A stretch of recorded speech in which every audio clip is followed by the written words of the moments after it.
Hello നമസ്കാരം. നമ്മുടെ മഴതോരും മുമ്പയുടെ നാളത്തെ അടിപൊളി എപ്പിസോഡിൻ്റെ സ്റ്റോറിയാണ് കേട്ടോ പറയാൻ പോകുന്നത്. അപ്പോൾ എല്ലാവരും സ്റ്റോറി മുഴുവനായിട്ട് കേൾക്കുക. വീഡിയോ കാണുമ്പോൾ തന്നെ ലൈക്കും ഹൈപ്പും ചെയ്തിട്ട് കാണാൻ ശ്രമിക്കുക കേട്ടോ. നമ്മുടെ ചാനൽ ഇതുവരെ സബ്സ്ക്രൈബ് ചെയ്യാത്ത ആരെങ്കിലും ഉണ്ടെങ്കിൽ ഒന്ന് സബ്സ്ക്രൈബ് ചെയ്തിട്ട് സ്റ്റോറി കേൾക്കുക. അപ്പോൾ നമുക്ക് നേരെ വീഡിയോയിലേക്ക് പോകാം, സ്റ്റോറിയിലേക്ക് പോകാം.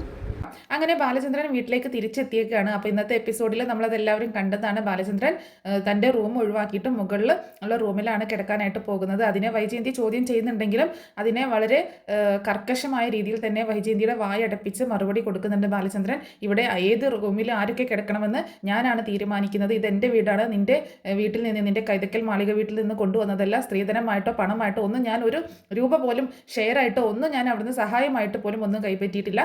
ഇത് എൻ്റെ സ്വത്താണ്. അതുകൊണ്ട് ഇവിടെ എന്ത് വേണം, എങ്ങനെ വേണമെന്ന് ഞാനാണ് തീരുമാനിക്കുന്നത് എന്ന് പറഞ്ഞിട്ട് മുകളിലേക്ക് പോകുന്നുണ്ട്. അങ്ങനെ മുകളിലേക്ക് ബാലചന്ദ്രനെയും കൊണ്ട് കൃഷ്ണമോൾ കയറിപ്പോകുന്നത് കണ്ടാണ് അലീന അങ്ങോട്ടേക്ക് വരുന്നത്. അലീന ആകെ അന്താളിച്ച് പോകട്ടോ, ഇതെന്താ ഇപ്പം സംഭവിക്കുന്നതെന്ന് അറിയാഞ്ഞിട്ട്. അങ്ങനെ റൂമിലെത്തുന്ന സമയത്ത് കൃഷ്ണമോളോട് ബാലചന്ദ്രൻ പറയുന്നുണ്ട്, എൻ്റെ അനുവാദം കൂടാതെ ഒരാളും ഇങ്ങോട്ടേക്ക് വരാൻ പാടില്ല എന്ന് അവരെ അറിയിച്ചേക്കണം എന്ന് പറയണം. അതുപോലെ തൻ്റെ സാധനങ്ങളൊക്കെ എടുത്ത് കൊണ്ടുവരാനായിട്ട് ബാലചന്ദ്രൻ കൃഷ്ണമോളെ ചുമതലപ്പെടുത്തുകയാണ്, താഴത്തെ റൂമിൽ പോയിട്ട് എടുത്തുകൊണ്ട് വരാനായിട്ട്. അങ്ങനെ കൃഷ്ണമോൾ താഴേക്ക് പോകുന്നുണ്ട്. ആ സമയത്ത് തന്നെ ബാലചന്ദ്രൻ ഇങ്ങനെ ഓരോന്ന് ആലോചിച്ചുകൊണ്ടിരിക്കുകയാണ്. പിന്നീട് കാണിക്കുന്നത് താഴെയാണ്. അതായത് വൈജയന്തി അലീനയോട് പോകാൻ പറഞ്ഞേക്കാണല്ലോ, ഇന്ന് തന്നെ പോകാൻ പറഞ്ഞേക്കാണല്ലോ. അപ്പോൾ അലീനയോട് അതിനെപ്പറ്റി സംസാരിക്കുന്നുണ്ട്. നീ ഇനി അധികം ഇവിടെ നിൽക്കണ്ട, പെട്ടെന്ന് നിനക്ക് പോകുന്നതാണ് നല്ലത് ഇന്ന് തന്നെ പോകാൻ പറയുമ്പോൾ അലീന പറയുന്നുണ്ട്, ഞാൻ പോകാൻ തന്നെ തീരുമാനിച്ചതാണ് മാഡം, ഇനി കൂടുതൽ അതിനെപ്പറ്റി സംസാരിക്കേണ്ട, ഞാൻ ഇന്ന് തന്നെ പോവുകയാണ് എന്നുള്ള രീതിയിൽ പറയണം. ആ സമയത്താണ് കൃഷ്ണമോൾ അങ്ങോട്ടേക്ക് വരുന്നത് കേട്ടോ. അപ്പോൾ കൃഷ്ണമോൾ പറയുന്നുണ്ട്, അച്ഛൻ്റെ എല്ലാ സാധനങ്ങളും മുകളിലേക്ക് എത്തിച്ചു കൊടുക്കാൻ അച്ഛൻ പറഞ്ഞിട്ടുണ്ട് എന്ന് പറയണം. പിന്നെ അച്ഛൻ്റെ കാര്യങ്ങളൊക്കെ അലീന ചേച്ചിയാണ് നോക്കേണ്ടത് കേട്ടോ, അലീന ചേച്ചിയോട് നോക്കാനാണ് അച്ഛൻ പറഞ്ഞിട്ടുള്ളത് എന്ന് പറയുന്നുണ്ട് കേട്ടോ. അപ്പോൾ അലീന ഇങ്ങനെ വൈജയന്തി ഇങ്ങനെ നോക്കുകയാണ്. അപ്പോൾ വൈജയന്തി പറയുന്നുണ്ട്, അതിന് അലീന ചേച്ചി ഇവിടെ ഇല്ല, അലീന ഇവിടെ നിന്ന് ഇന്ന് പോവുകയാണ്, ഇനി അലീന ഇവിടെ ഇല്ല എന്ന് പറയട്ടോ.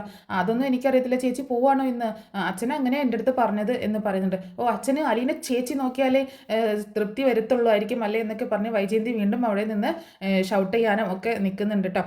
അങ്ങനെ അലീനയോട് പറയുന്നുണ്ട്, ചേച്ചി അച്ഛന് ഇത്തിരി ചൂടുവെള്ളം വേണമെന്നും പറഞ്ഞു, ചേച്ചി അത് എടുത്തുകൊണ്ട് വാ എന്നൊക്കെ പറയുമ്പോൾ അലീന അങ്ങോട്ടേക്ക് പോകാൻ നിൽക്കുന്നുണ്ട് കേട്ടോ. അപ്പോൾ വൈജ പറയുന്നുണ്ട്, അവൾ ഇവിടെ നിന്ന് പോവുകയാണ്, ഇനി ഇവിടെ അവളുടെ സേവനം ആവശ്യമില്ല, ഇനി നീ ഇവിടെ ഒന്നും ചെയ്യേണ്ട ആവശ്യമില്ല, അത് ഞങ്ങൾ ചെയ്തോളാം എന്നൊക്കെ പറയുന്നുണ്ട്.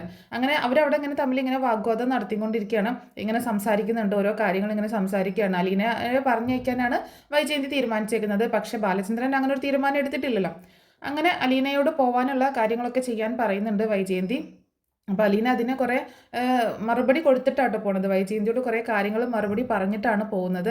ആ സമയത്ത് അലീന പറയുന്നുണ്ട്, മാഡം ഇനി ഒരുപാട് ഒച്ചയെടുക്കാനൊന്നും നിൽക്കണ്ട, ഇവിടെ നിന്ന് എങ്ങനെയെങ്കിലും രക്ഷപ്പെട്ടാൽ മതി എന്ന് മാത്രമാണ് എൻ്റെ ചിന്ത. ഞാൻ പോകാൻ തന്നെയാണ് തീരുമാനിച്ചിരിക്കുന്നത്, അതുകൊണ്ട് ഇനി മാഡം ഒച്ചയെടുത്ത് വിഷമിക്കേണ്ട ആവശ്യമില്ല, ഞാൻ പോകുന്നതാണ് എന്ന് പറയുന്നുണ്ട് കേട്ടോ. ആ സമയത്താണ് മനു അകത്തേക്ക് കയറി വരുന്നത്. അത്രയും നേരം മനു അകത്തേക്ക് കയറി വന്നിട്ടുണ്ടായിരുന്നില്ല. മനു അവിടെ ഒരു ഫോൺ വന്നത് കാരണം പുറത്ത് നിൽക്കുകയായിരുന്നു. അങ്ങനെ മനു കയറി വരുമ്പോൾ മനു ഇത് കേട്ടോണ്ടാണ്, അലീനയോട് പോകാൻ പറയുന്ന കാര്യം കേട്ടോണ്ടാണ് കയറി വരുന്നത്. അപ്പോൾ മനു ചോദിക്കുന്നുണ്ട്, ആൻറ്റി എന്താണ് ഈ പറയുന്നത്, ഇപ്പോഴാണെങ്കിൽ മുത്തശ്ശിക്ക് എഴുന്നേറ്റ് നടക്കാറായിട്ടില്ല, ഇപ്പോൾ അങ്കിളിന് സുഖമില്ല, ഇവരൊക്കെ സ്കൂളിലും കോളേജിലൊക്കെ ആയിട്ട് പോകും, പിന്നെ ആൻറ്റി ബാങ്കിലേക്കും പോകും, പിന്നെ അങ്കിളിൻ്റെ അമ്മയും മുത്തശ്ശിയുടെ ഒക്കെ കാര്യം ആര് നോക്കും, ഈ സമയത്ത് അലീനെ പറഞ്ഞയക്കാന്ന് വെച്ചാൽ അത് ശരിയായ തീരുമാനമാണോ ആൻറ്റി എന്നൊക്കെ ചോദിക്കുമ്പോൾ അത് ശരിയായ തീരുമാനം തന്നെയാണ്, ഇനി ഇവളുടെ സേവനം ഇവിടെ ആവശ്യമില്ല, ഈ നാട്ടിൽ വേറെ ഹോം നേഴ്സിനെ കിട്ടാതിരിക്കത്തൊന്നുമില്ലല്ലോ, നല്ല ഹോം നേഴ്സിനെ തന്നെ ഞാൻ സംഘടിപ്പിച്ചോളാം എന്ന് പറയുന്നുണ്ട്. ആൻറ്റി ഇത് പിടിവാശിയാണ്, ഇത്രയും നല്ല രീതിയിൽ മുത്തശ്ശിയെ നോക്കിയത് കൊണ്ടാണ് മുത്തശ്ശി ഇത്രയും പെട്ടെന്ന് ഭേദമായത്, പിന്നെ ആൻറ്റിയുടെ കയ്യിലിരിപ്പോണ്ടല്ലേ മുത്തശ്ശിക്ക് വീണ്ടും കിടക്കേണ്ടി വന്നത്, ഇനിയിപ്പോൾ അങ്കിളിൻ്റെ കാര്യം അതുപോലെ അവതാളത്തിലാക്കാൻ വേണ്ടിയിട്ടാണോ ആൻറ്റി തീരുമാനിച്ചേക്കുന്നത് ചോദിക്കുമ്പോൾ അങ്കിളിൻ്റെ കാര്യം കൂടുതൽ അവതാളത്തിലാവാതിരിക്കാൻ വേണ്ടിയിട്ടാണ് ഞാൻ ഈ തീരുമാനം എടുത്തേക്കുന്നത്, ഇവളുടെ സേവനം അങ്കിളിന് ഏതായാലും ആവശ്യമില്ല എന്ന് വൈജയന്തി പറയട്ടോ. അപ്പോൾ അതൊരു മുന വെച്ചിട്ടുള്ള ഒരു ഡബിൾ മീനിങ് വെച്ചിട്ടുള്ള സംസാരമായതെന്ന് പെട്ടെന്ന് അലീനയ്ക്ക് മനസ്സിലാവുന്നുണ്ട്. അലീന മനുവിനെ ഇങ്ങനെ നോക്കുന്നുണ്ട്. ആൻറ്റിയുടെ മനസ്സിൽ മുഴുവൻ വിഷമാണ്, ആ വിഷം ആൻറ്റിയും കുട്ടികളും നിൽക്കുന്ന സമയത്ത് തുപ്പരുതിട്ടോ എന്ന് പറയുമ്പോൾ മനു ഇടാ നീ എന്ന് പറഞ്ഞുകൊണ്ട് ഒച്ചെടുക്കാൻ നിൽക്കുമ്പോൾ ആൻറ്റി പ്ലീസ് ഒച്ച എടുക്കണ്ട, ഇവിടെ ഒച്ചപ്പാടും ബഹളമൊന്നും ഇല്ലാതിരിക്കുന്നതാണ് ഏറ്റവും നല്ലത് എന്ന് പറയുന്നുണ്ട്. അപ്പോൾ ഈ താഴത്തെ ഈ ബഹളങ്ങളും ഇതൊക്കെ കേൾക്കുന്ന സമയത്ത് ബാലചന്ദ്രൻ റൂമിൽ നിന്ന് പുറത്തേക്ക് ഇറങ്ങി വരുന്നുണ്ട് കേട്ടോ. അപ്പോൾ അവിടെ എന്താ മനു അവിടെ ഇത്രയും ഒച്ചപ്പാടും ബഹളവും എന്നൊക്കെ ചോദിക്കുമ്പോൾ അത് അങ്കിൾ എന്നൊക്കെ പറഞ്ഞ് ഇങ്ങനെ പറയാൻ മടിച്ച് നിൽക്കണം. അപ്പോൾ കൃഷ്ണമോളാണ് പറയുന്നത്, അച്ഛാ അത് പിന്നെ അലീന ചേച്ചി ഇന്ന് ഇവിടെ നിന്ന് പോവുകയാണെന്ന്. പോവേ, എങ്ങോട്ട് പോകുന്ന, അലീന ചേച്ചി അച്ഛൻ വരാൻ കാത്തിരിക്കുകയായിരുന്നു എന്ന് അച്ഛനോട് പറഞ്ഞിട്ട് പോവാനായിട്ട് എന്ന് പറയാട്ടോ. ഇവിടെ നിന്ന് ഞാൻ പറയാതെ ആരും എങ്ങോട്ടും പോകുന്നില്ല, അലീന ഇപ്പോൾ ഇവിടെ നിന്ന് പോകുന്നില്ല എന്ന് പറയുമ്പോൾ വൈജയന്തി അതിന് വീണ്ടും ഒച്ചെടുത്തുകൊണ്ടിരിക്കുകയാണ്. അതെന്താ അലീന ഇവിടുന്ന് പോയാൽ എന്താ കുഴപ്പം, അലീന ഇവിടെ നിന്ന് ഇന്ന് പോവാണ്, അവളുടെ ജോലി അവൾ മതിയാക്കി പോവാണ്, അവൾ തീരുമാനിച്ചതാണല്ലോ, പിന്നെ എന്തിനാണ് താല്പര്യമില്ലാത്ത ആൾക്കാരെ ഇവിടെ പിടിച്ചു നിർത്തുന്നതെന്ന് ചോദിക്കുമ്പോൾ താല്പര്യക്കേടൊക്കെ അവിടെ നിൽക്കട്ടെ, തൽക്കാലം അലീന ഇവിടെ നിന്ന് പോകുന്നില്ല എന്ന് ബാലചന്ദ്രൻ ഇങ്ങനെ തീരുമാനം എടുക്കുമ്പോൾ വൈജയന്തി വീണ്ടും ദേഷ്യപ്പെട്ട് സംസാരിക്കാൻ തുടങ്ങുമ്പോൾ ആൻറ്റി പ്ലീസ്, ഇപ്പോൾ അങ്കിളിനോട് വെറുതെ ഒച്ചെടുത്ത് ബഹളം വെച്ച് സംസാരിക്കാൻ നിൽക്കുമ്പോൾ അങ്കിൾ വീണ്ടും ടെമ്പർ കൂടി വീണ്ടും ശബ്ദം ഉയർത്തി സംസാരിക്കും, അത് അങ്കിളിൻ്റെ ആരോഗ്യത്തിന് ഹാനികരമാണ് എന്ന് പറയുമ്പോൾ എന്താണ് മനു നീ പറയുന്നത്, ഞാനിവിടെ ഇവള് തന്നെ പോവാൻ നിന്നതല്ലേ, പിന്നെ എന്തിനാണ് ഇവളെ പിടിച്ചു വെക്കുന്നതെന്ന് ചോദിക്കുമ്പോൾ അവൾ എങ്ങനെ പോവാൻ നിന്നതാണ്, ആൻറ്റി പറഞ്ഞ് വിട്ടതല്ലേ, ആൻറ്റി തന്നെയല്ലേ അവളെ കുത്തിത്തിരിച്ച് വിടുന്നത്, ഇവിടുന്ന് പൊക്കോളണം എന്ന് പറഞ്ഞിട്ട് എന്ന് പറയണം. ആ സമയത്ത് വൈജയന്തി ദേഷ്യത്തോട് കൂടിയിട്ട് അലീനയെ നോക്കുന്നുണ്ട് കേട്ടോ. അപ്പോൾ മനു എല്ലാം മനസ്സിലാക്കി എന്നുള്ളത് അലീന പറഞ്ഞു കൊടുത്തിട്ടുണ്ടാവുമെന്ന് മനസ്സിലാവുകയാണ്. അപ്പോൾ വൈജയന്തി പറയുന്നത് എന്താണെങ്കിലും അവൾ പോകാൻ തീരുമാനിച്ചില്ല, ഇനി അവൾ പൊക്കോട്ടെ, എന്തിനാ മനു നമ്മുടെ വീട്ടിലെ പ്രശ്നങ്ങൾ ഇനി കൂട്ടുന്നത് എന്നൊക്കെ ചോദിക്കുമ്പോൾ ബാലചന്ദ്രൻ അവിടെ നിന്ന് വീണ്ടും പറയുന്നുണ്ട്, ഞാൻ പറഞ്ഞു എൻ്റെ അനുവാദം കൂടാതെ ഇവിടെ നിന്ന് ആരും പോകുന്നില്ല, അലീന എപ്പോൾ പോകണം പോവണ്ട എന്ന് തീരുമാനിക്കുന്നത് ഞാനാണ്, ഞാനും മനുവും കൂടിയിട്ടാണ് അവളെ ഇങ്ങോട്ടേക്ക് കൂട്ടിക്കൊണ്ടുവന്നത്, ഞാനാണ് അവൾക്ക് ശമ്പളം കൊടുത്ത് ഇവിടെ നിർത്തിയേക്കുന്നത്, അതുകൊണ്ട് അവൾ എപ്പോൾ പോകണം എപ്പം പോവണ്ട എന്നൊക്കെ തീരുമാനിക്കുന്നത് ഞാനാണ്, വേറെ ആരും അതിൽ ഇടപെടാൻ നിൽക്കണ്ട എന്ന് പറയണം. എന്നിട്ട് അലീനയോട് പറയുന്നുണ്ട്, അലീന ഇനി മുതൽ നീ അമ്മയുടെ കാര്യങ്ങൾ മാത്രം നോക്കിയാൽ പോരാ, എൻ്റെ കാര്യങ്ങൾ കൂടി നീയാണ് നോക്കേണ്ടത്, നീ മാത്രമാണ് എൻ്റെ കാര്യങ്ങൾ നോക്കാൻ ഈ റൂമിലേക്ക് വരാൻ പാടുള്ളൂ, ഞാൻ പറയാത്ത ഒരാളും എൻ്റെ റൂമിലേക്ക് കയറി വരുന്നത് എനിക്കിഷ്ടമല്ല എന്ന് ബാലചന്ദ്രൻ പറയട്ടോ. അത് കേട്ടിട്ട് വൈജയന്തി ഭയങ്കര ദേഷ്യത്തോടെ ബാലചന്ദ്രനെ അതുപോലെ അലീനെ ഇങ്ങനെ രൂക്ഷമായിട്ട് നോക്കുക കേട്ടോ. അലീന എന്ത് പറയണമെന്നറിയാതെ അത് സാർ ഞാൻ എന്ന് പറഞ്ഞിട്ട് ഇങ്ങനെ പറയാൻ നിൽക്കട്ടോ. ഒന്നും ഇങ്ങോട്ടേക്ക് പറയണ്ട, എനിക്ക് നിന്നോട് കുറച്ച് കാര്യങ്ങൾ സംസാരിക്കാനുണ്ട്, നീ ഒന്ന് മുകളിലേക്ക് ഇങ്ങോട്ടേക്ക് വാ, വേറെ ആരും വരണ്ട എന്ന് പറയണം. അപ്പോൾ അലീന മടിച്ചിങ്ങനെ നിൽക്കുക കേട്ടോ. അപ്പോൾ അലീനയെ തനിച്ച് മുകളിലേക്ക് പറഞ്ഞു വയ്ക്കാൻ താല്പര്യമില്ല വൈജയന്തിക്ക്. അപ്പോൾ എന്താണെങ്കിലും ബബിതയോട് പറയുന്നുണ്ട്, ബബിത നീ കൂടി ചെല്ല്, അങ്ങനെ ഇപ്പോൾ തനിച്ച് അലീനയോട് എന്താണ് ഇപ്പോൾ ഇത്ര പറയാനുള്ളതെന്ന് അറിയണമല്ലോ എന്നൊക്കെ പറയുമ്പോൾ അങ്ങനെ ബബിതയും കൂടി അലീനയുടെ കൂടെ മുകളിലേക്ക് കയറി ചെല്ലുമ്പോൾ വീണ്ടും ബാലചന്ദ്രൻ അവിടെ നിന്ന് ഒച്ചയെടുക്കുന്നുണ്ട്, അലീന മാത്രം ഇങ്ങോട്ടേക്ക് കയറി വന്നാൽ മതി, ബബിത ഇപ്പോൾ കയറി വരണ്ട എന്ന് തന്നെ പറയാണ് ബാലചന്ദ്രൻ. അപ്പോൾ അതിനും വൈജയന്തി ഇങ്ങനെ ദേഷ്യപ്പെടുമ്പോൾ എനിക്ക് കാര്യങ്ങൾ ചോദിക്കാനും പറയാനും ഒക്കെ ഉള്ളത് അലീനയോടാണ്, അപ്പോൾ അലീന മാത്രം കയറി വന്നാൽ മതി, എൻ്റെ കാര്യം നോക്കാൻ എനിക്കറിയാം, എനിക്ക് ഹാർട്ട് അറ്റാക്ക് വന്നതിന് ശേഷം എൻ്റെ ഉള്ളിൽ 5 പേരാണുള്ളത്, ഒരു ഡോക്ടറുണ്ട്, ഒരു വക്കീലുണ്ട്, ഒരു പോലീസുകാരനുണ്ട്, ഒരു ജഡ്ജുണ്ട്, അത് പിന്നെ ബാലചന്ദ്രൻ എന്ന ഈ സാധാ പച്ച മനുഷ്യനുമുണ്ട്, ഈ 5 പേരും എൻ്റെ ഉള്ളിലുണ്ട്. അപ്പോൾ എനിക്ക് ഒരുപാട് കാര്യങ്ങൾ ചോദിക്കാനും അന്വേഷിക്കാനും പറയാനും വിധി നിർണ്ണയിക്കാനും എല്ലാം എനിക്കുണ്ട്, എല്ലാം ഞാൻ തന്നെയാണ്, അതുകൊണ്ട് ഞാൻ പറയുന്ന കാര്യങ്ങൾ മാത്രം എല്ലാവരും അനുസരിച്ചാൽ മതി, ബബിതയോട് താഴേക്ക് ഇറങ്ങി ചെല്ലാൻ പറയണം. അങ്ങനെ അലീനയോട് മാത്രം മുകളിലേക്ക് കയറി ചെല്ലാൻ പറയുന്നുണ്ട് ബാലചന്ദ്രൻ. അതിനു മുൻപ് തന്നെ മറ്റൊരു കാര്യം പറയാൻ വിട്ടുപോയതാണ്, അതായത് വൈജയന്തി അലീനയോട് ഇങ്ങനെ പോകാൻ പറയുന്ന സമയത്ത് ഇങ്ങനെ സംസാരിക്കുന്നുണ്ടല്ലോ, അങ്ങനെ ആ സമയത്ത് ഇങ്ങനെ പറയുന്നുണ്ടായിരുന്നു, ഇനി മാഡം ഒരുപാട് കിടന്ന് തുള്ളണ്ട, ഞാൻ പോകാൻ തീരുമാനിച്ചു എന്നൊക്കെ പറയുമ്പോൾ മാഡം എന്തുകൊണ്ടാണ് എന്നെ പറഞ്ഞയക്കാൻ ധൃതി കാണിക്കുന്നത് എന്നൊക്കെ എനിക്കറിയാം എന്ന് പറയുന്നുണ്ട് കേട്ടോ. അപ്പോൾ വൈജയന്തി ദേഷ്യപ്പെട്ടുകൊണ്ട് ചോദിക്കുന്നുണ്ട്, നീ കുറേ നാളായല്ലോ അറിയാമെന്ന് പറയാൻ തുടങ്ങിയിട്ട്, നിനക്ക് എന്താടി അറിയാവുന്നത് നീ പറ എന്ന് പറയുമ്പോൾ അലീന എല്ലാം എന്ന് പറയുന്നുണ്ട് കേട്ടോ.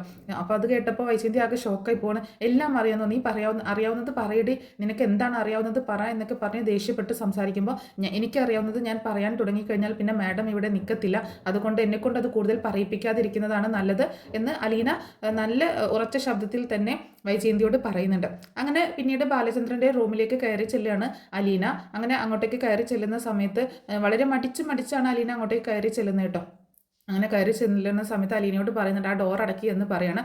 അപ്പോൾ അലീന ആകെ എന്താ ഇപ്പോൾ എന്നിങ്ങനെ വിചാരിക്കണം. പക്ഷേ ബാലചന്ദ്രൻ ഒരു നല്ല മനുഷ്യനായതുകൊണ്ട് അവൾക്ക് ഒരു വിശ്വാസക്കുറവുമില്ല. പക്ഷേ എന്തിനായിരിക്കാം, അത്രയ്ക്കും പ്രധാനപ്പെട്ട എന്തോ ഒരു കാര്യം ഉണ്ടായിരിക്കുമല്ലോ, അതായിരിക്കുമല്ലോ എന്ന് ചിന്തിക്കുകയാണ്. അപ്പോൾ അലീന ഡോർ അടയ്ക്കുന്നുണ്ട്. എന്നിട്ട് പറയുന്നുണ്ട്, നീയാണ് എൻ്റെ ജീവൻ രക്ഷിച്ചത് എന്ന് എനിക്കറിയാം, ഞാൻ ഇങ്ങനെ ഒരു അവസ്ഥയിൽ കിടന്നപ്പോൾ അതിനു വേണ്ട സഹായങ്ങളൊക്കെ നൽകി ഹോസ്പിറ്റലിലേക്ക് എത്തിച്ചത് നീയാണ്, അതിന് നിന്നോട് ഒരുപാട് നന്ദിയുണ്ട് എന്ന് പറയണം. അയ്യോ സാർ എന്നോട് നന്ദി പറയാനോ, എന്നോട് അങ്ങനെയൊന്നും പറയേണ്ട ആവശ്യമില്ല എന്ന് പറയണം. അപ്പോൾ ഇനി നീ എന്താണ് നിൻ്റെ തീരുമാനം എന്ന് ചോദിക്കുമ്പോൾ ഞാൻ പോവുകയാണ് സാർ, ഇനി എനിക്ക് പറ്റത്തില്ല, ഞാൻ ഇവിടെ നിന്ന് പോവുകയാണ്, സാർ എന്നെ പോവാൻ അനുവദിക്കണം എന്ന് പറയുമ്പോൾ ശരി ഞാൻ അനുവദിക്കാം, പക്ഷേ എനിക്ക് കുറച്ച് കാര്യങ്ങളിൽ നീ മറുപടി തരണം, അതിനുശേഷം നിനക്ക് പോകാം എന്ന് പറയണം. അപ്പോൾ അലീന പറയുന്നുണ്ട്, ഇനി എനിക്ക് പിടിച്ചു നിൽക്കാൻ പറ്റത്തില്ല സാർ, ഇനി എന്തൊക്കെ സംഭവിച്ചു കഴിഞ്ഞാലും ഇനി ഞാൻ ഇവിടെ നിന്നാൽ ശരിയാവത്തില്ല, എന്ന് പറയണം. അതെന്താ ശരിയാവാത്തതെന്ന് ചോദിക്കുമ്പോൾ സാറിന് അറിയാലോ മാഡത്തിന് എന്നെ ഒട്ടും ഇഷ്ടമല്ല. അതുകൊണ്ട് ഇനി ഞാനിവിടെ നിൽക്കുമ്പോൾ പ്രോബ്ലംസ് കൂടത്തേ ഉള്ളൂ. ഇപ്പം തന്നെ കണ്ടില്ലേ സാറിനെ വെച്ച് വരെ ഓരോന്ന് കുട്ടികൾ നിൽക്കെ വരെ പറയാൻ തുടങ്ങി. അപ്പോൾ അതൊന്നും എനിക്ക് കേട്ട് നിൽക്കാൻ കഴിയില്ല. കാരണം ഞാൻ സാറിനെ എൻ്റെ അച്ഛൻ്റെ സ്ഥാനത്താണ് കാണുന്നത്. അതുകൊണ്ട് ഇനി എനിക്ക് അങ്ങനെ ഒരു അപവാദം കൂടി കേൾപ്പിക്കാൻ ഞാൻ ആഗ്രഹിക്കുന്നില്ല. അതുകൊണ്ട് ഞാൻ പോവാൻ തീരുമാനിച്ചു എന്ന് പറയണം. അപ്പോൾ ബാലചന്ദ്രൻ പറയുന്നുണ്ട്, ശരി നീ പൊക്കോ, ഒരു കുഴപ്പമില്ല, നീ പൊക്കോ, നിനക്ക് പോകണമെന്ന് നിർബന്ധമാണെങ്കിൽ നീ പൊക്കോ, എനിക്ക് പറയാനുള്ളത് കേട്ടിട്ട് ഞാൻ ചോദിക്കുന്ന ചോദ്യങ്ങൾക്ക് കറക്റ്റായിട്ട് സത്യസന്ധമായിട്ട് ഉത്തരം പറഞ്ഞിട്ട് നിനക്ക് പോകാം എന്ന് പറയണം. അപ്പോൾ ആകെ അതിശയിച്ച് ഇങ്ങനെ അമ്പരന്ന് ഇങ്ങനെ നോക്കുകയാണ് ബാലചന്ദ്രൻ അലീനട്ട. എന്തായിരിക്കാം സാറിന് ചോദിക്കാനുള്ളത് എന്നിങ്ങനെ ചിന്തിക്കുകയാണ്. അപ്പോൾ ചോദിക്കുന്നുണ്ട്, നീ ഇപ്പോൾ പറഞ്ഞല്ലോ എന്നെ അച്ഛനായിട്ടാണ് കാണുന്നത്, എന്നെ അച്ഛൻ്റെ സ്ഥാനത്താണ് കാണുന്നത് എന്ന് പറഞ്ഞല്ലോ എന്ന് ചോദിക്കണം. അതേ സാർ, ഞാൻ സാറിനെ എൻ്റെ സ്വന്തം അച്ഛനായിട്ട് തന്നെയാണ്, എൻ്റെ അച്ഛൻ്റെ സ്ഥാനത്ത് തന്നെയാണ് ഞാൻ കാണുന്നത് എന്ന് പറയണം. അപ്പോൾ വൈജയെ നീ അമ്മയുടെ സ്ഥാനത്തല്ലേ കാണുന്നത്, നിൻ്റെ അമ്മയുടെ സ്ഥാനത്തല്ലേ വൈജയെ കാണുന്നത് എന്ന് ചോദിക്കണം. ആ ചോദ്യം കേട്ടപ്പോൾ അലീന ആകെ പകച്ചു പോകണം. സാർ എന്താ ഇപ്പോൾ ഈ പറഞ്ഞു വരുന്നത് എന്ന് വിചാരിച്ചിട്ടോ. പറ, നീ ഉത്തരം പറ, നീ നിൻ്റെ അമ്മയുടെ സ്ഥാനത്തല്ലേ വൈജയന്തിയെ കാണുന്നത് എന്ന് ചോദിക്കുമ്പോൾ അതെ സർ എന്ന് പറയണം. അപ്പോൾ കൃഷ്ണമോളെയും ബബിതയും രോഹിത്തിനെയും ഒക്കെ നീ നിന്റെ സഹോദരങ്ങളുടെ സ്ഥാനത്തല്ലേ കാണുന്നത്. ഇത് വീണ്ടും ഇങ്ങനെ എടുത്തു വെച്ച് ചോദിക്കുമ്പോൾ അലീനയ്ക്ക് ഇങ്ങനെ എന്തോ ഇതിലൊരു പന്തികേട് തോന്നുന്നുണ്ട് കേട്ടോ. അപ്പോൾ അതെ സർ, എൻ്റെ സ്വന്തം അനുജിത്തിമാരായിട്ടാണ് ബബിതയും കൃഷ്ണയും ഞാൻ കാണുന്നത്, എൻ്റെ സ്വന്തം അനുജനായിട്ടാണ് രോഹിത്തിനെയും ഞാൻ കാണുന്നത്, അതിലൊരു മാറ്റവും ഇല്ല. അങ്ങനെ കാണുന്നത് കൊണ്ടാണ് അവർക്ക് നല്ലത് വരണമെന്ന് ഞാൻ ചിന്തിച്ചിട്ടാണ് അവരെ ഓരോ തെറ്റിൽ നിന്നും ഞാൻ പിന്തിരിപ്പിക്കാൻ നോക്കുന്നത്. പക്ഷേ എന്നെക്കൊണ്ട് പറ്റുന്നില്ല സാർ അവരെ. അപ്പോൾ ബാലചന്ദ്രൻ പറയുന്നത്, ശരി അവരുടെ കാര്യം അവിടെ നിൽക്കട്ടെ, നമുക്ക് മറ്റൊരു കാര്യം സംസാരിക്കാം എന്ന് പറയുന്നുണ്ട് കേട്ടോ. അപ്പോൾ അലീന ഇങ്ങനെ ആകെ അതിശയിച്ച് ഇങ്ങനെ നോക്കുകയാണ്. നീ ഇപ്പോൾ പറഞ്ഞല്ലോ നിൻ്റെ അമ്മയുടെ സ്ഥാനത്താണ് വൈജയന്തിയെ കാണുന്നത്, നിൻ്റെ അച്ഛൻ്റെ സ്ഥാനത്താണ് എന്നെ കാണുന്നതെന്ന്. അത് ശരിക്കും നിൻ്റെ സ്വന്തം അമ്മ ആയതുകൊണ്ട് തന്നെയല്ലേ എന്ന് ചോദിക്കുമ്പോൾ അലീന ആകെ പകച്ചു പോവാട്ടോ. സാർ എന്താ പറഞ്ഞ്, നിൻ്റെ അമ്മയെ കാണാനും അമ്മയുടെ കൂടെ ജീവിക്കാനുമുള്ള കൊതി കൊണ്ടല്ലേ നീ ഇങ്ങോട്ടേക്ക് വന്നത്, വൈജ നിൻ്റെ അമ്മയല്ലേ എന്ന് ചോദിക്കണം, നിന്നെ പ്രസവിച്ച നിൻ്റെ സ്വന്തം അമ്മയല്ലേ എന്ന് ചോദിക്കണം. ആ ചോദ്യം കേട്ടതും അലീന ആകെ അമ്പരന്ന് ആകെ എന്താ ഇപ്പോൾ ചെയ്യുക എന്നുള്ളൊരു അവസ്ഥയിൽ ഇങ്ങനെ നിൽക്കട്ടോ. സാർ എന്താ ഈ പറയുന്നത് എന്ന് ചോദിക്കുമ്പോൾ ഒന്നും പറയാൻ മറുപടി പോലും കിട്ടാതെ അലീന ഇങ്ങനെ ആകെ വെപ്രാളപ്പെട്ട് നിൽക്കുമ്പോൾ പറ, ഞാൻ ചോദിച്ചതിന് ഉത്തരം പറ എന്ന് പറയുന്നു. സാർ എന്തൊക്കെയാ പറയുന്നത്, എനിക്കൊന്നും മനസ്സിലാവുന്നില്ല എന്ന് എങ്ങനെയൊക്കെയോ പറഞ്ഞു ഒപ്പിക്കുകയാണ്. നിനക്ക് ഒന്നും മനസ്സിലാവുന്നില്ല എന്നോ, എല്ലാം മനസ്സിലാക്കി വെച്ചുകൊണ്ട് ഒന്നും മനസ്സിലാവുന്നില്ല എന്ന് നടിക്കില്ലേ അലീന, എല്ലാം മനസ്സിലാക്കിയിട്ടാണ് ഞാൻ ചോദിക്കുന്നത്, എന്നോട് സത്യം മാത്രമേ പറയാൻ പാടുള്ളൂ, എന്നോട് കള്ളം പറയരുത്, കാരണം കള്ളം പറഞ്ഞാൽ എനിക്ക് പെട്ടെന്ന് മനസ്സിലാകും എന്ന് പറയാണ്. അപ്പോൾ അലീന ഇങ്ങനെ ഒന്നും പറയാതെ നിൽക്കുമ്പോൾ ഞാൻ വേണമെങ്കിൽ തെളിവ് നിനക്ക് അങ്ങോട്ടേക്ക് കാണിച്ചു തരാമെന്ന് പറഞ്ഞിട്ട് ബാലചന്ദ്രൻ്റെ ഫോൺ എടുത്തിട്ട്, അപ്പോൾ അതിൻ്റെ മുൻപേ തന്നെ ബാലചന്ദ്രൻ്റെ സാധനങ്ങളൊക്കെ റൂമിലേക്ക് കൊണ്ടുവന്ന് വെച്ചിട്ടുണ്ടായിരുന്നു. കൃഷ്ണയും കുറച്ച് സാധനങ്ങൾ, ഫോണും സാധനങ്ങളൊക്കെ കൊണ്ടുവന്ന് വെച്ചിട്ടുണ്ടായിരുന്നു കേട്ടോ. അപ്പോൾ ആ ഫോണിൽ ഇങ്ങനെ ആ വോയിസ് ഇങ്ങനെ കേൾപ്പിച്ചു കൊടുക്കുകയാണ്, രേവതിക്കുട്ടി പറഞ്ഞ വോയിസ് ഇങ്ങനെ കേൾപ്പിച്ചു കൊടുക്കുകയാണ്.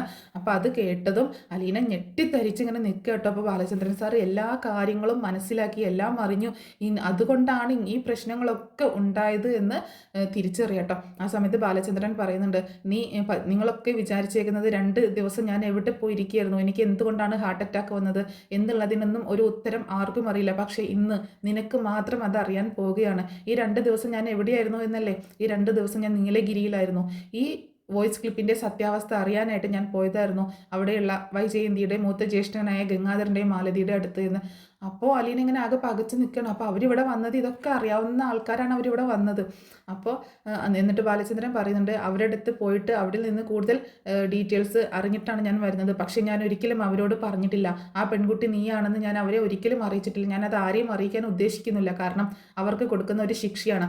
വൈജയന്തിയോട് ഒരിക്കലും ഞാൻ ഈ സത്യം പറയാൻ പോകുന്നില്ല, വൈജയന്തിക്ക് ഞാൻ കൊടുക്കുന്ന ഏറ്റവും വലിയ ശിക്ഷയാണ് അത്, അവൾ സ്വന്തം മകളെ അമ്മ തിരിച്ചറിയാതെ ഇരിക്കുക എന്നുള്ളത്. ഇനി നിനക്ക് വേണമെങ്കിൽ പറയാം, നീ ചിന്തിച്ചിരുന്നത് ഞാൻ ഈ വിവരം അറിയുമ്പോൾ ഈ കുടുംബം തകർന്നു പോകുമെന്നല്ലേ, പക്ഷേ ഈ കുടുംബം തകർന്ന് തരിപ്പണമായിക്കൊണ്ടാണ് മുന്നോട്ട് പോയിക്കൊണ്ടിരുന്നത്, അതിപ്പോൾ അതിന് പൂർണ്ണ സമാപ്തിയായി എന്ന് മാത്രമേ ഉള്ളൂ.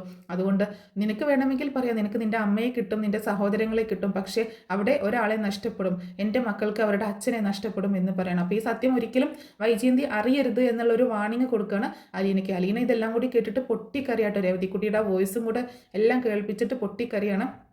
എന്നിട്ട് ലാസ്റ്റ് അലീനയെ ചേർത്ത് പിടിക്കുന്നുണ്ട് ബാലചന്ദ്രൻ. സാരമില്ല പോട്ടെ, ഇപ്പോൾ എനിക്ക് നിന്നോട് ദേഷ്യമോ ഒന്നുമില്ല, നീ എല്ലാം അറിഞ്ഞു വെച്ചാണ് ഇങ്ങോട്ടേക്ക് വന്നത് എന്നുള്ളത് എനിക്കറിയാം. പക്ഷേ അതിനുള്ളിൽ നീ ഒരു തെറ്റുകാരിയല്ല. നീ ചെയ്ത തെറ്റെന്ന് വെച്ചാൽ എല്ലാ സത്യങ്ങളും അറിഞ്ഞു വെച്ചിട്ട് ഇങ്ങോട്ടേക്ക് വന്നു എന്നുള്ളതാണ്. അതിനും കാരണക്കാരായത് വൈജയന്തിയുടെ അച്ഛൻ കുഞ്ഞിരാമൻ മേനോനാണ്, കൈതക്കൽ കുഞ്ഞിരാമൻ മേനോനാണ്. അതുകൊണ്ട് നിന്നെ ഞാൻ കുറ്റം പറയുന്നൊന്നുമില്ല. ഒരു പെൺകുട്ടി ആരുമില്ലാതാകുമ്പോൾ ഇനി എവിടെ എന്നിങ്ങനെ ജീവിക്കുമെന്നറിയാതെ നട്ടം തിരിയുന്ന ഒരു അവസ്ഥയിലാണ് നീ നിൽക്കുന്നത് എന്ന് എനിക്കറിയാം. അതുകൊണ്ട് നിന്നെ ഞാൻ ഒരിക്കലും കൈവിടാൻ പോകുന്നില്ല. നീ ഇവിടെ നിന്ന് പോവരുത് എന്നാണ് എൻ്റെ ആഗ്രഹം. നീ ഇവിടെ വേണം, എൻ്റെ കൂടെ വേണം. എനിക്ക് ഒരു ഹെൽപ്പായിട്ട്, എൻ്റെ മകളായിട്ട്, എൻ്റെ സ്വന്തം മകളായിട്ട്, എൻ്റെ മകളെ പോലെയല്ല, എൻ്റെ മകളായിട്ട് തന്നെ ഞാൻ നിന്നെ സ്നേഹിക്കുന്നത്. നിനക്ക് എന്നെ നിൻ്റെ അച്ഛനായിട്ട് തന്നെ കാണാം. നീ ഇവിടെ വേണം എന്ന് തന്നെ പറയണം. അത് സാർ എന്നൊക്കെ പറഞ്ഞ് അലീന എന്തൊക്കെയോ പറയാൻ ശ്രമിക്കുന്നുണ്ടെങ്കിലും ഇനി നിനക്ക് തീരുമാനിക്കാം ഇവിടെ നിന്ന് പോകണോ പോകണ്ടേ എന്നുള്ളത്. പക്ഷേ പോയി കഴിഞ്ഞാൽ ഇവിടെ നടക്കാൻ പോകുന്ന ദുരന്തം വളരെ വലുതായിരിക്കും. നിൻ്റെ സഹോദരങ്ങളെക്കുറിച്ച് നീ പറഞ്ഞില്ലേ, നിൻ്റെ സഹോദരങ്ങൾ രക്ഷപ്പെടണമെന്ന് നിനക്ക് ആഗ്രഹമുണ്ടെന്ന് നീ പറഞ്ഞില്ലേ. അവർ രക്ഷപ്പെടണമെങ്കിൽ നീ ഇവിടെ വേണം. കാരണം അവരുടെ അമ്മയ്ക്ക് അവരെ രക്ഷപ്പെടുത്താനുള്ള ഒരു ആഗ്രഹവുമില്ല. അവർ എങ്ങനെയാണ് ജീവിക്കുന്നതെന്ന് പോലും അവൾ ചിന്തിക്കുന്നില്ല. അതുകൊണ്ട് അവർ രക്ഷപ്പെടണമെങ്കിൽ, അവരെ നേർവഴിക്ക് നടത്തണമെങ്കിൽ നീ ഇവിടെ തന്നെ വേണം. അതുകൊണ്ട് നീ ഇവിടുന്ന് പോകുന്ന കാര്യത്തെപ്പറ്റി വീണ്ടും ചിന്തിക്കണം എന്നൊക്കെ പറയണം. നീ ഇവിടെ നിന്ന് പോവാൻ ഞാൻ ആഗ്രഹിക്കുന്നില്ല എന്നൊക്കെ ഇങ്ങനെ ഒരുപാട് ഇങ്ങനെ പറയുന്നുണ്ട്. അലീനയാണെങ്കിൽ പൊട്ടിക്കരഞ്ഞ അലീനയ്ക്ക് ഒന്നും മറുപടി പറയാനില്ല കേട്ടോ. എല്ലാം കേട്ട് ഇങ്ങനെ നിൽക്കുകയെന്നല്ലാതെ ഒന്നും മറുപടി ഇല്ല. അലീനെ ചേർത്ത് പിടിക്കണം, പൊട്ടിക്കരയുന്ന അലീനെ ഇങ്ങനെ ചേർത്ത് പിടിക്കുകയാണ് ബാലചന്ദ്രൻ. എന്നിട്ട് പറയുന്നുണ്ട്, എൻ്റെ മോള് തന്നെയാണ് നീ ഇവിടെ നിന്ന് പോവരുത്, ഇതൊരു അച്ഛൻ്റെ അപേക്ഷയാണ് എന്ന് പറയണം. എന്നിട്ട് അങ്ങനെ അലീന അവിടെ നിന്ന് ഇങ്ങനെ പൊട്ടിക്കരയണം. അതേസമയം അലീന മുകളിലേക്ക് പോയിട്ട് താഴേക്ക് ഇറങ്ങി വരാഞ്ഞിട്ട് ഇവർക്ക് ഭയങ്കര ഇതാട്ടോ. മനു ഉണ്ട് അവിടെ, വൈജയന്തി ഉണ്ട്, എല്ലാവരും അവിടെ ഉണ്ട്. അപ്പോൾ എന്തായിരിക്കാം അവർ അവിടെ സംസാരിക്കുന്നത് എന്നൊക്കെ ഓർത്തിട്ട് വൈജയന്തിക്ക് ഒരു വെപ്രാളമാണ്. അങ്ങനെ കുറച്ച് നേരം കഴിയുമ്പോൾ അലീന റൂമിൽ നിന്ന് പുറത്തേക്ക് ഇറങ്ങി വരുന്നതാണ് കാണുന്നത്. അങ്ങനെ അലീന ഇറങ്ങി വന്നിട്ട് നിൻ്റെ അവിടെ ഇങ്ങനെ നിൽക്കുന്ന സമയത്ത് വൈജയന്തി വന്നിട്ട് അവളോട് ചോദിക്കുന്നുണ്ട്, ബാലചന്ദ്രൻ എന്തിനാണ് നിന്നെ അങ്ങോട്ടേക്ക് വിളിച്ചതെന്ന് ചോദിക്കുമ്പോൾ അലീന ഒന്നും പറയാതെ ഇങ്ങനെ നിൽക്കട്ടോ. അപ്പോൾ വീണ്ടും ചോദിക്കുന്നുണ്ട്. അപ്പോൾ പറഞ്ഞു, അത് സാറിൻ്റെ ഡയറ്റും കാര്യങ്ങളൊക്കെ പറയാനായിട്ട്, മരുന്നിൻ്റെ ഡീറ്റെയിൽസും കാര്യങ്ങളൊക്കെ പറയാനായിട്ട് വിളിച്ചതാണ് എന്ന് പറയുമ്പോൾ അതിന് ഇത്രയും സമയം എടുക്കണോ എന്നൊക്കെ ചോദിച്ച് വീണ്ടും ഷൗട്ട് ചെയ്യുന്നുണ്ട്. അപ്പോൾ അതിന് അലീന എന്തോ തക്ക നല്ല മറുപടി കൊടുക്കുകയും ചെയ്യുന്നുണ്ട് കേട്ടോ. അപ്പോൾ അലീന ശരിക്കും പറഞ്ഞാൽ ആ സമയത്ത് അലീനയ്ക്ക് വലിയ മറുപടി ഒന്നും കൊടുക്കാൻ പറ്റുന്നില്ല. കാരണം ഈ കേട്ട ഒരു ഷോക്കിൽ അലീന ഇങ്ങനെ നിൽക്കുകയാണ്. പിന്നെ അലീന നേരെ മുത്തശ്ശിയുടെ റൂമിലേക്ക് പോകുന്നുണ്ട്. അങ്ങനെ പിന്നീട് മനു അതേപോലെ മുത്തശ്ശിയുടെ അടുത്തേക്ക് ചെല്ലുന്നുണ്ട് കേട്ടോ. അപ്പോൾ മനു ചോദിക്കുന്നുണ്ട്, അങ്കിൾ എന്താ പറഞ്ഞത് അലീന എന്ന് ചോദിക്കുമ്പോൾ, അത് മനുവേട്ട പ്രത്യേകിച്ചൊന്നും പറഞ്ഞില്ല, അങ്കിൾ എന്തോ കാര്യമായിട്ട് നിന്നോട് പറഞ്ഞിട്ടുണ്ട്, അതെനിക്ക് നിൻ്റെ മുഖം കണ്ടാൽ മനസ്സിലാവും, പക്ഷേ നീ എന്നോട് അത് പറയണ്ട. പക്ഷേ അങ്കിളിന് എന്തുകൊണ്ടാണ് ഇങ്ങനെ പറ്റിയത് എന്നുള്ളത് നിനക്കറിയാമെന്ന് ഞാനിപ്പോൾ വിചാരിക്കുന്നു എന്ന് പറയുമ്പോൾ, ഇല്ല മനുവേട്ട എനിക്കൊന്നും അറിയത്തില്ല എന്ന് പറയുമ്പം, ശരി അങ്ങനെ ഇരിക്കട്ടെ, എന്താണെങ്കിലും എപ്പോഴാണെങ്കിലും അങ്കിൾ തന്നെ അല്ലെങ്കിൽ നീ തന്നെ എന്നോട് അത് പറയുമെന്ന് എനിക്ക് കുറച്ച് വിശ്വാസമുണ്ട്, അതുവരെ ഞാൻ കാത്തിരുന്നോളാം എന്ന് പറയുന്നുണ്ട്. എന്താ മോനെ, എന്താ മനു എന്ന് മുത്തശ്ശി ചോദിക്കുമ്പോൾ, ഒന്നുമില്ല മുത്തശ്ശി എന്ന് പറഞ്ഞ് മനു പോവാട്ടോ. എന്താ മുത്തശ്ശി ഞാൻ പോവാണ്, എനിക്കൊരു അർജൻറ്റ് കോൾ വന്നായിരുന്നു, എനിക്ക് കുറച്ച് ജോലിയുണ്ട് അതുകൊണ്ട് പോവാമെന്നും പറഞ്ഞിട്ട് മനു പിന്നെ അവിടെ നിന്ന് പോകുന്നുണ്ട്. അങ്ങനെ മനു പോവാണ്. പിന്നീട് അങ്ങനെ മുത്തശ്ശിയുടെ കാര്യങ്ങളും ബാലചന്ദ്രൻ്റെ കാര്യങ്ങളൊക്കെ അലീന നോക്കണമല്ലോ. അപ്പോൾ എന്താണെങ്കിലും അലീനയെ സ്വന്തം മകളായിട്ട് അംഗീകരിച്ചേക്കാണ്. അങ്ങനെ പിന്നീട് വൈജയന്തി അലീനയുടെ അടുത്തേക്ക് വന്നിട്ട് ചോദിക്കുന്നുണ്ട്, നീ പോകുന്നില്ലേന്ന് ചോദിക്കുമ്പോൾ, ഞാൻ പോകുന്നില്ല എന്ന് പറയണം. സാർ എന്നോട് ഇവിടെ നിന്ന് പോകണ്ട എന്നല്ലേ പറഞ്ഞത്, മാഡം കേട്ടില്ലേ എന്ന് ചോദിക്കുക കേട്ടോ. അപ്പോൾ അലീന ഇങ്ങനെ കിച്ചൻ്റെ അടുത്ത് നിന്ന് സംസാരിക്കുമായിരുന്നു. അപ്പോൾ മാഡം കേട്ടില്ലേ എന്നോട് സാറ് പോകണ്ടെന്ന് പറഞ്ഞത്, ഇനി എനിക്ക് എങ്ങനെ പോകാൻ പറ്റുമെന്ന് പറയുമ്പോൾ, നിന്നോടിപ്പോൾ ഞാനാ പറയുന്നത്, നീ ഇന്ന് തന്നെ ഇവിടെ നിന്ന് പൊക്കോ എന്ന് പറയുമ്പോൾ, ഞാനില്ല പോകുന്നില്ല, ഞാൻ ഇവിടെ നിന്ന് എങ്ങോട്ടും പോകുന്നില്ല, സാറ് പറഞ്ഞാലേ ഞാൻ ഇനി ഇവിടെ നിന്ന് പോകത്തുള്ളൂ എന്ന് പറയണം അലീന. അത് വൈജയന്തിക്ക് രണ്ടാമത്തെ തിരിച്ചടി കിട്ടുകയാണ്. ബാലചന്ദ്രൻ്റെ കയ്യിൽ നിന്ന് കിട്ടി, ഇപ്പോൾ അലീനയുടെ കയ്യിൽ നിന്ന് കിട്ടുകയാണ്. അപ്പോൾ ഇത്രയൊക്കെയാണ് നാളത്തെ എപ്പിസോഡിൽ സംഭവിക്കാൻ പോകുന്നത്. അപ്പോൾ ഈ സ്റ്റോറി എല്ലാവർക്കും ഇഷ്ടമായിട്ടുണ്ടാവുമെന്ന് കരുതുകയാണ്. ഇഷ്ടമായെങ്കിൽ സപ്പോർട്ട് ചെയ്യാൻ മറക്കരുത് കേട്ടോ.